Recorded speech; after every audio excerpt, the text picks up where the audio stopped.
George Gombossy worked for the Hartford Courant for 40 years. That is, until Connecticut's largest paper eliminated his job earlier this month and refused to run his story about an investigation of a major advertiser. The consumer columnist said the state attorney general was looking into complaints that the bedding firm Sleepy's was selling used mattresses as new, in one case allegedly infested with bed bugs. Gombossy says he was dismissed after a series of clashes with the paper's new publisher, Richard Graziano, over his reporting on companies that buy ads. The Courant, which eventually ran a truncated version of the Sleepy story, said Gombossy's job was eliminated and he never applied for a new position as consumer reporter for the paper and its television station WTIC.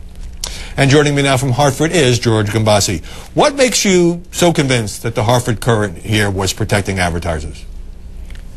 Well, because during my 40-year career at the Hartford Courant, I have handled some of the most sensitive stories, both as part of senior management and as an investigative reporter, and never, ever was there any conversation about whether a story should run or not run because it involved an advertiser. Let me just finish. Go ahead, please. And up until the first time an advertiser complained, these people loved me. They had my billboards all over Hartford, scaring little children. They had my picture on every single bus in Hartford. They were running ads on this TV station, the one that I'm coming in right now, which is our sister station, and on the radio so often that people were turning it off because they were sick and tired of listening to the Watchdog. All right, you're a high-profile guy. Got to jump in. Now, the Courant is part of the Tribune company chain, which is bankrupt, and so it's cut about half its staff, nearly half its staff, recent years. Richard Graziano comes in as the new publisher. In May, you did a critical piece, an earlier piece, about a plumbing contractor, and then you had some words with him. What happened? I didn't have any words with him about that.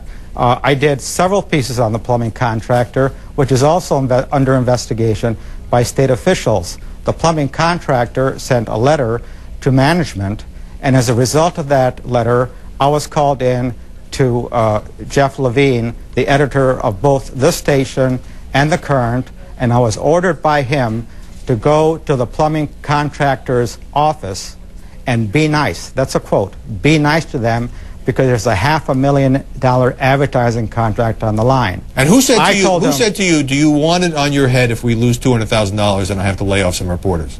Jeff Levine did. Senior Vice President. In front of a witness. All right. Not just me. Let me tell our viewers that we invited the Hartford Courant to have somebody appear with you on this program. The paper declined, but to give us this statement. In recent days, George Gombossy has made numerous public statements that mischaracterize the circumstances surrounding his departure from the Hartford Courant. He has launched an all-out media campaign against the paper and his former colleagues. The Courant stands by the business decisions that led to Mr. Gombossy's separation from the company. The Courant and Fox 61 remain committed to and expanding consumer reporting in the future. What about this business that the job was eliminated and you were supposed to reapply and you didn't reapply? I mean, that has nothing to do with nothing. The reality is, like I said, they spent $500,000 marketing me and the Watchdog column. The last thing they wanted, this new management team, was an investigation of their advertisers. So, I mean, that's bunk. And you know, Levine and Graziano and Nadine Hazel have refused to come on every single radio program. And if their lawyers are so sure that I'm mischaracterizing something, don't you think they'd be here defending themselves? This is a huge issue. This is not about George Gombossy or the Fox 61 reporter who's making similar allegations, even stronger. Okay, let's stick with your case. Did you refuse? I mean, they did run. The paper did run a truncated version of the Sleepy story. Did you refuse to rewrite that? No, they didn't ask me to rewrite. They didn't ask you to rewrite that my column was approved by my editor. I see. And after they didn't run it, the next day I was fired. Yeah, well, you know, going back to the statement from the paper, and I've looked at your website, and you're getting into some very personal criticism of Graziano and some of the other executives, and some of even your colleagues are saying, is this guy in some kind of jihad? Aren't you helping to tear down the very journalistic institution that you devoted 40 years of your life to building up? I'm glad you asked that question. First, I don't know a single colleague of mine that's asking that. The reason I'm doing this, and the reason that I'm not accepting a huge severance, which would put a gag order on me and which would prevent me from litigation, is because I want the Courant to return and Fox 61 to return to the high ethical standards that it used to have up until 6 months ago. And let me tell you, this is not just happening in Hartford, where the Hartford Courant and Fox 61, as a joint news operation, has a virtual monopoly. I'm not a rocket scientist. I'm not the best journalist in the world.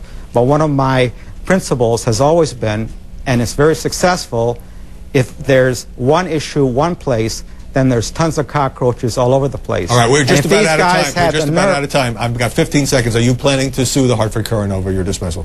Absolutely. And it's not me. It's the people of Connecticut are going to be the prime plaintiffs. All right, George Gombossy, appreciate your coming on this morning. Thanks very much. My pleasure. Thank you.